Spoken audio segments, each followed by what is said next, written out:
இப்போ ஒரு பெருசாக இப்போ எல்லாத்துக்கும் ஒரு பெரிய ட்ரெண்டிங் ஆயிடுச்சு. அது என்னன்னா ஹேண்ட்மேட் அப்படி சொல்கிறாங்க. பார்க்குறீங்களா? எல்லாத்தையும் ஹேண்ட்மேட் சாக்லேட்ஸ், ஹேண்ட்மேட் எல்லாம் வந்து எல்லாத்தையும் ஹேண்ட்மேட் ஆக்கிட்டாங்க எல்லாத்தையும். அது ஏன்னா உங்களுக்காக பிரத்யேகமாக செய்யப்படுகிறான்.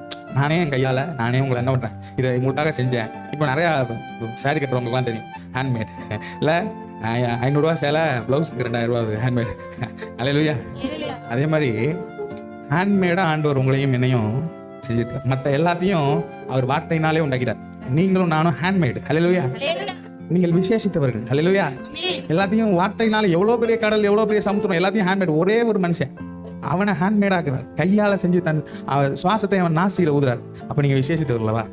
ஆமாம் இல்லையா?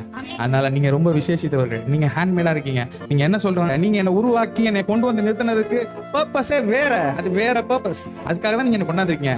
அது மட்டும் இல்லை, அவரோட சுவாசத்தையே நமக்கு என்னதில்ல எங்கே ஊதுனாரா? நம்ம நாசியில் ஊதுனாரா. அல்லேலூயா. நீங்கள் ரொம்ப விசேஷித்தவர்கள்.